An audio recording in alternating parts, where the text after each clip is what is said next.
Hi students, and welcome to another e-lesson video. This one over writing about writing, a concept that you've been taught how to do, you've been doing in 9th and 10th grade, but we're going to take it a step further. I'm going to try and clarify the process for you guys. As with all of these e-lesson videos, please feel free to pause and rewind at any time to take notes, rewatch, or catch up. Here's what we're going to talk about: what text analysis does, why we analyze text, and then my approach to text analysis. First of all, what text analysis does. And to start, let's look at analysis in general. Analysis is the process of breaking something down into its constituent parts, looking at the way in which each part functions individually, and then examining how some or all of the parts work together to achieve an effect. Analyzing a text is the process of breaking the text up into the various strategies, devices, figures, tropes, and schemes that are used, looking at the effects of these elements individually, and then finally examining how some or all of them work together to achieve an effect. Analyzing a text involves answering it's three questions. Sorry, I changed my PowerPoint at the last minute. Answering three big questions. First of all, what is an author trying to do in a text? How does he or she go about doing it? And finally, why does he or she go about doing it this way? The how is the simplest to discern. Students, in fact, often substitute an analysis task with merely listing the how, with merely listing the devices and figures and such that they see. It's easy to spot a metaphor in a poem, but this isn't analysis. Just telling me the how is not real analysis. It's the what and the why which make text analysis so difficult. And it's because of this. It's because you cannot understand the why without first understanding the what. You can't understand why an author's doing something unless you understand what an author's trying to do. And you cannot understand the what unless you are a perceptive reader and a strategic writer, which are things that hopefully you are by now. If not, really, as we'll get to here in a second, I don't have an answer for you. And even once you understand the what, meaning what you understand what an author is going for, you cannot understand the why unless you have a grasp of human nature, meaning what we want as creatures or what motivates us psychologically. So let's keep going into why we analyze text. First of all, we analyze text in order to do a few things. First of all, to steal things from really good writers, to steal the good things that we see from the people that we emulate. We first learn how to write, remember, by imitating, but imitating something without understanding how it's done or why it is done that way, that's very dangerous. We must first understand why something is done the way it is done, then we can steal with impunity. So here's my approach to text analysis. At this point in your schooling, I can do very little to help you identify the what, meaning the author's purpose and what the author's trying to say. Being able to identify an author's purpose is something that just comes with being a good critical reader and thinker, and I don't have any magic bullet that'll make this any easier for you. It just takes discipline, focus, and lots of practice, which is why we read so much in this class, to help you get better at always finding the what quickly.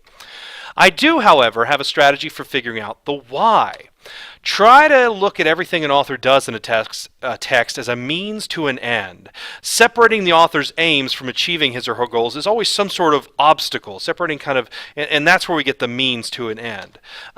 This obstacle that separates an author's aims from him or her actually achieving the goals always pertains to the relationship between the audience, the speaker, and the subject matter. And we're going to get into these three concepts a lot more when we get into rhetoric. But for now, these are the three basic elements that go into any text that any author must keep in mind: who he or she is, what his or her subject matter is, and then finally who his or her audience is. So let's say that any text deals with these things. First of all, you have a goal. You have an obstacle that must be overcome to finally achieve that goal. Reaching that goal involves those devices, figures, schemes, tropes, etc., the how that we talked about. So here, the goal would be the what. The how would be those devices, figures, schemes, and tropes. And then finally the why, the one that's the trickiest to find. Well, once you've identified that there is an obstacle to be overcome with the how, that's really what your why is. Once you've identified what the author's trying to do and how the author goes about doing it, identifying the why, explaining the why, is really just telling me about the obstacles he or she is overcoming to finally achieve the goal. For instance, let's say an author's trying to persuade Northerners to help abolish slavery. With a quick change of venue, let's continue. Let's say, for instance, I was writing a piece and I was trying to persuade Northerners to help abolish slavery. Let's say, for instance, I was Frederick Douglass. One obstacle I might run into is that Northerners have very little real concept of how slavery actually is. They've only read about accounts in newspapers or which don't necessarily have an accurate depiction of the real brutality of slavery. And so overall, I'm trying to accomplish a goal of my audience feeling more sympathy for slaves, me being more inclined to help. So let's see how I'd overcome that particular obstacle. I might, for instance, offer some blunt imagery of the real brutal treatment of slaves in order to appeal to the audience's sense of sympathy. So here you can kind of see how the what is what I'm trying to do to persuade.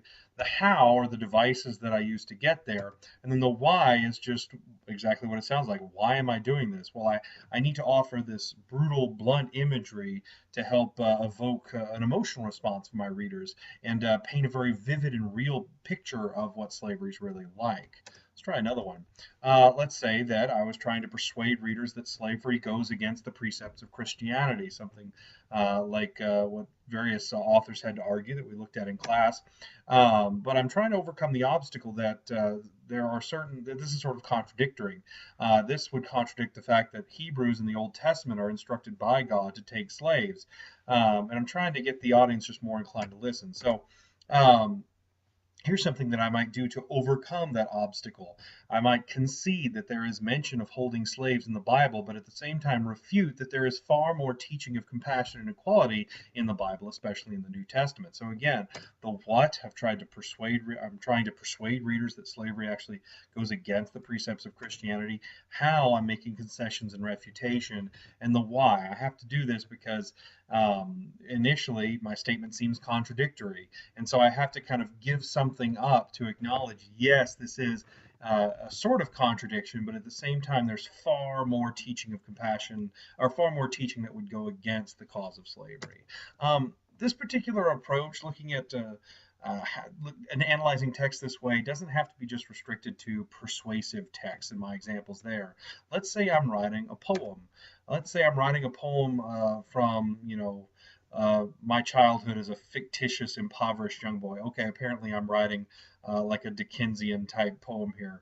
I was not impoverished as a young boy, but let's say I was. Let's say I was trying to write a story, and I wanted to help the reader sympathize for this nameless young boy who secretly represents me because I'm a poet. One of the obstacles that I might run into is that the reader does not know this boy. It's a character they've been introduced to in this poem, and my readers also may never have experienced the kind of poverty that I'm trying to get across. So one thing that I might do to help them understand this is employ a sort of simile, which maybe compares the biting cold of the boy's dilapidated shack to that of, I don't know, some kind of demon who malevolently drains the life from its victims. Remember, it's a poem, so I might do something like that. So ultimately, my what is to help the reader sympathize. That's the emotions I'm trying to have the reader experience with my poem. The how is through this simile, and why? It's because the reader may not know this boy, needs to be acquainted with them, and the best way to do that is to make some sort of emotional connection or something like that. So in summary, text analysis rests on this. You must first understand an author's ultimate goal and all of the things he or she is trying to accomplish to achieve that goal. That is paramount. Then it's just a matter of examining how the author overcomes the various obstacles pertaining to him or herself, the audience, and the subject matter. When viewed this way, explaining why an author does something becomes clear. Not easy, but clear in what you're trying to do. That's all I have for you guys this evening. Thank you for watching this video. Please feel free to watch again, and I'll see you in class.